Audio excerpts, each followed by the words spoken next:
Hey, collectives, lovelies. Hey, I was reading some stuff that I got, and in one of my, I guess, one of the transcriptions, um, one of the texts, maybe the doctor, had said it was a pleasure that I was a pleasant 50-year-old female. Very nice, basically.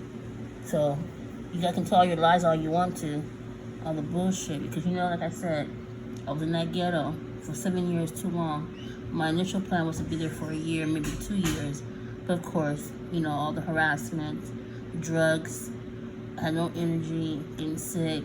Then I ended up getting too comfortable because I was like, damn, we're gonna help me move all this stuff. And then I gotta look for a place and stuff like that. I eventually started looking for a place, but it seems that at that time I wasn't really, I didn't really see the bigger picture. Now that, when I was blocked for finding a place, so I'm here now. They're doing it here again. They were smoking that shit. I almost threw up. It's like, fuck. People have no respect. Maybe they can't read. Or the leasing people, they don't enforce it. Which I know they don't. I never mention it. So people can die from that stuff. Know they have health issues. But anyways, like I said, I was reading this transcription. I'm like, oh, yes, I was very pleasant. Oh, and nice. And I'm always, for those who are nice to me. But oftentimes I just observe and I just look. And plus that time I wasn't feeling too good. But people try to paint me in a bad picture because that ghetto or was that. See, they think that when you're, when they say low income equates to low education, which necessarily is not really true.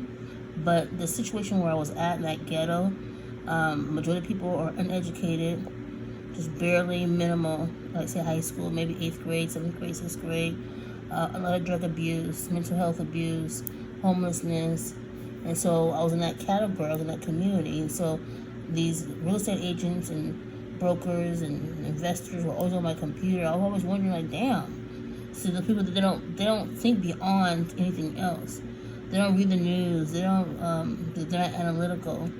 And if you tell them something, they think it's a conspiracy. I'm like, damn, okay. But overall, that's what they said. I didn't fit the community, and I'm not who I say I was because some of the people who are attacking me, they're dropouts. They're probably on a special bus. On drugs, jealous. A lot of people in the area have, diseases, sex offenders. One came to me and didn't help. And didn't even tell me either. But lied and said because, they were selling drugs, they got caught and they lost their scholarship. No. After some time, the dude pretty much confessed. It was over Facebook. And then it come up on Megan's Law. Oh my God, I was shocked. But he has like a bunch of ass kids that don't mean shit. And I remember one time he asked me to leave my son with his baby mama. So I can go do what I want to do or something like that. I was like, I thought about it, I was like, nah. But anyways, long story. I regret even moving to the community. I was in Rancho Cordova for a minute, for about 5 years. And I was going to try to advance from that area, start my business, little by little, get off the system, but they didn't like that. That was CPS. And it turns out the social worker is a friend to the guy who came to me in North Highlands, who's in connection with my brother and my sister and with apartment people. Yep. So it was a county of Sacramento attacking me, the CPS worker, social worker, because I had sued her. Well, it didn't go nowhere anyway, but I put her name in the lawsuit.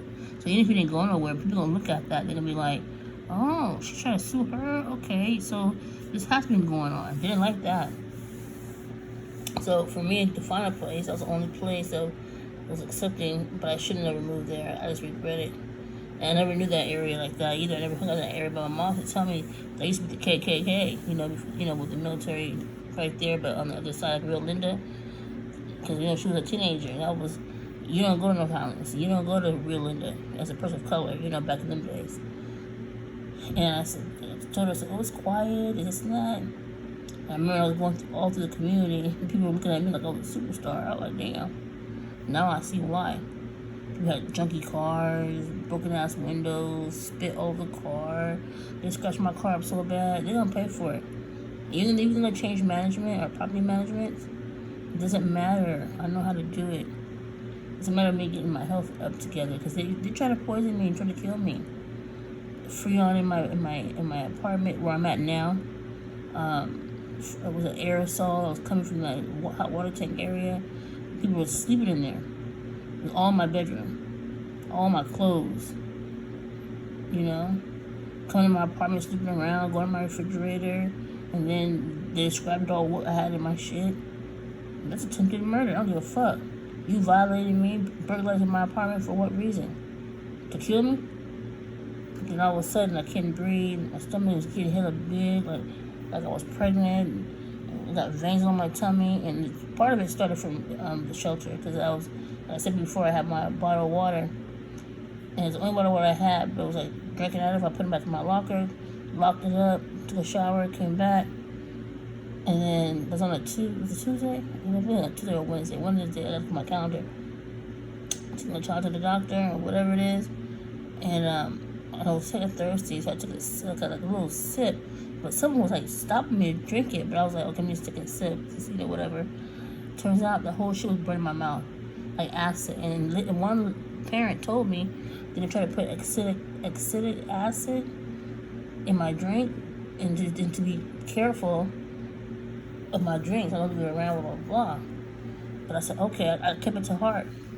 But not knowing, when I came back from the shower, my lock was like, because it's a combination lock, it was like bumpy, like they broke into it. And it did it before, because a kid had said something about what I had in my locker when I was at the hospital in 2023 rather.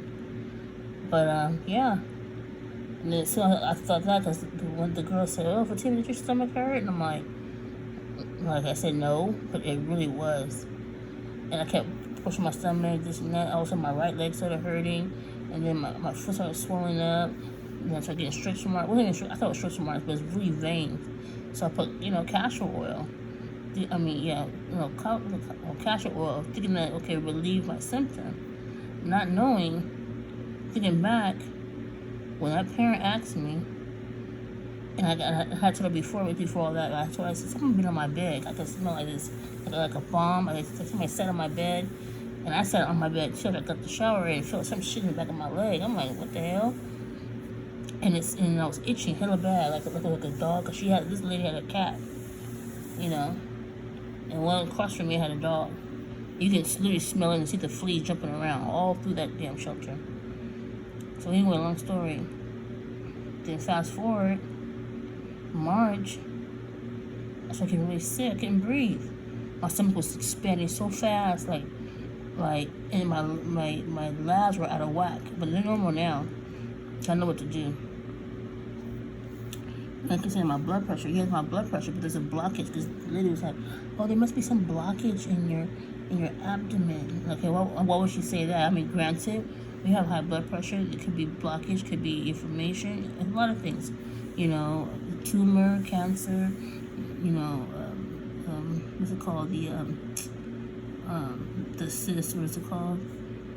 Fibroids, if they're big enough.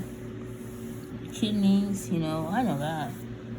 But it was too weird. Not weird, but I thought to myself, okay, they tried to poison me. And then when I went to the hospital, those months later though, because I couldn't take it. Of course, if you do a toxicology test or panel, it probably wouldn't show unless they take a sample from my head. My hair started falling out.